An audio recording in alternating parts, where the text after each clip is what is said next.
August 1st, 1995. Westbound lanes of the 10 freeway near El Monte. A white Honda moves through late-night traffic. Inside are three teenagers heading home after a normal evening. Laughter, music, nothing unusual. Behind them, three sedans merge onto the freeway. Too close, too coordinated. The driver checks the mirror. The cars stay on them. One accelerates, another slides into position. Windows roll down. Then, a man climbs halfway out of a moving vehicle. Gunfire erupts. The Honda jerks violently. Glass shatters. The freeway becomes chaos. Headlights, smoke, silence. Within seconds, three young lives are gone. They weren't gang members. They weren't rivals. They were mistaken for someone else. Detectives would later connect the shooting to members of the Asian Boys, a rapidly growing Asian American gang that had begun operating without traditional territory, striking across cities like ghosts.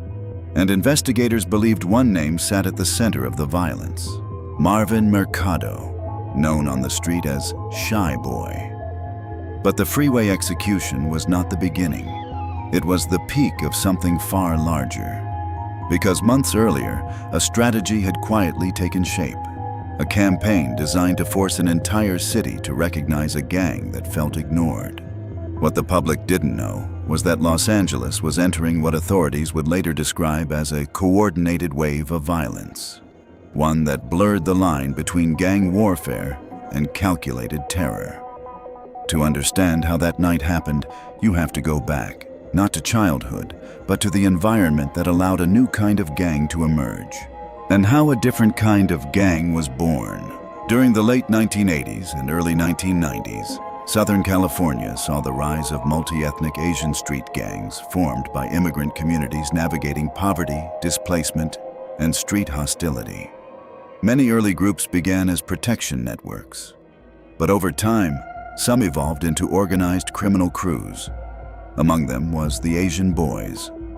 Unlike traditional gangs tied to specific blocks, Asian Boys operated through mobility. Members moved across counties, targeting homes, parties, businesses, anywhere opportunity appeared. This lack of fixed territory made them difficult to track and, according to prosecutors, allowed rapid expansion. Recruitment focused less on geography and more on identity and loyalty. Cambodian, Vietnamese, Filipino, Chinese, Laotian, different backgrounds unified under one banner. This flexibility became their strength, and inside that structure, investigators say one quiet figure began rising. Marvin Mercado didn't match the stereotype of a gang leader. Soft-spoken, calculated, observant. Associates reportedly described him as strategic rather than impulsive, someone who preferred planning over confrontation. But this was only the beginning, because power inside a gang doesn't come from personality, it comes from reputation. The rise, building fear as currency. By the mid-1990s, Asian Boys crews were linked to robberies, burglaries, and escalating violence across multiple Los Angeles neighborhoods. Authorities later alleged that certain factions shifted toward high-impact crimes designed to create notoriety. The objective was simple: visibility through fear. Shootings began appearing across different cities within days of each other. Drive-bys, home invasions, retaliation attacks where victims sometimes had no gang connection at all. Detectives struggled to connect the dots because there was no consistent territory, no predictable pattern. Money flowed primarily through property crimes rather than open drug corners. Stolen goods, cash robberies, and allegedly organized burglary rings. Weapons were shared across crews, making ballistic tracking complex. Street politics also played a role. Larger established gangs dominated reputation. Newer groups often resorted to extreme acts to force recognition. What authorities later described as a coordinated spree began forming. And at the center of it, investigators placed Mercado's crew. But this was only the beginning. Inside the organization, structure without borders. Unlike hierarchical crime syndicates, Asian boys functioned through semi-independent cliques connected by loyalty networks. Smaller groups handled operations locally, while leadership figures coordinated strategy. Recruitment relied heavily on personal relationships, friends, relatives, school connections, community overlap. Loyalty was tested through participation in crimes, a common pattern seen across many street gangs. Mobility replaced territory. Vehicles became operational tools. Surveillance, transportation, escape. Crimes could occur miles apart within hours. Money distribution allegedly flowed upward through trusted circles, while weapons circulated across members rather than belonging to individuals. This decentralized structure created resilience. Arrest one group, another continued. And it allowed leadership figures to remain insulated. But pressure was building. Because by 1995, violence was no longer isolated incidents.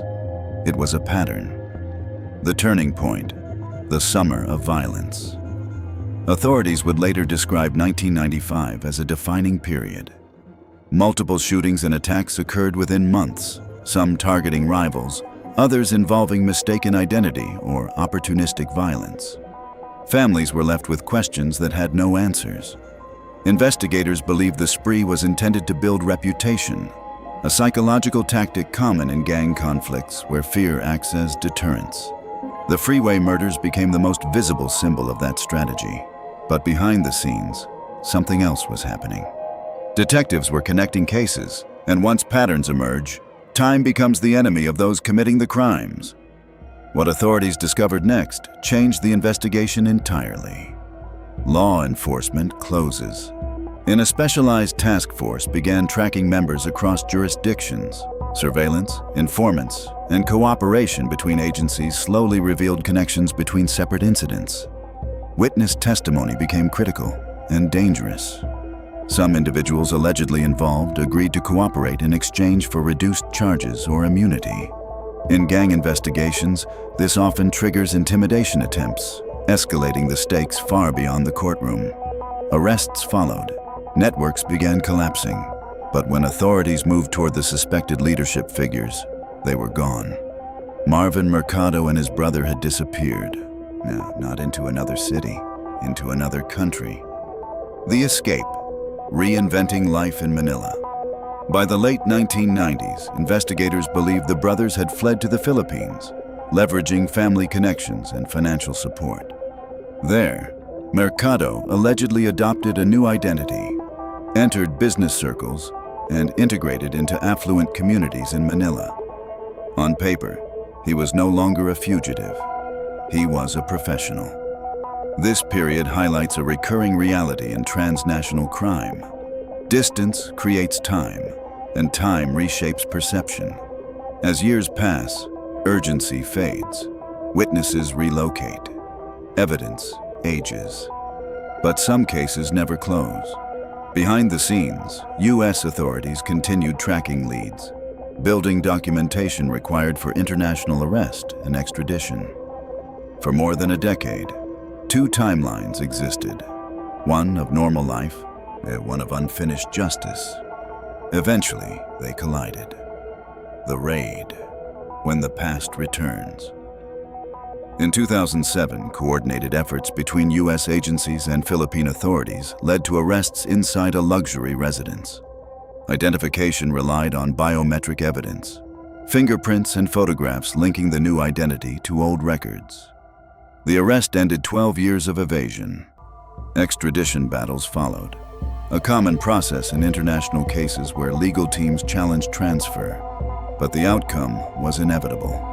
Mercado returned to Los Angeles, not as a suspect in the shadows, but as a defendant facing multiple murder charges.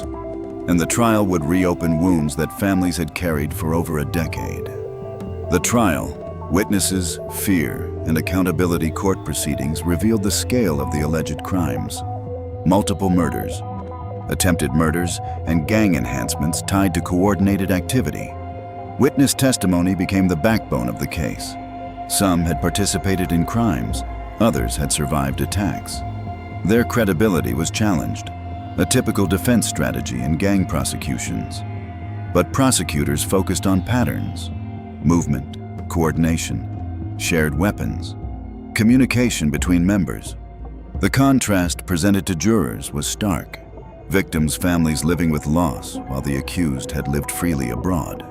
After deliberation, jurors found Mercado guilty on multiple counts.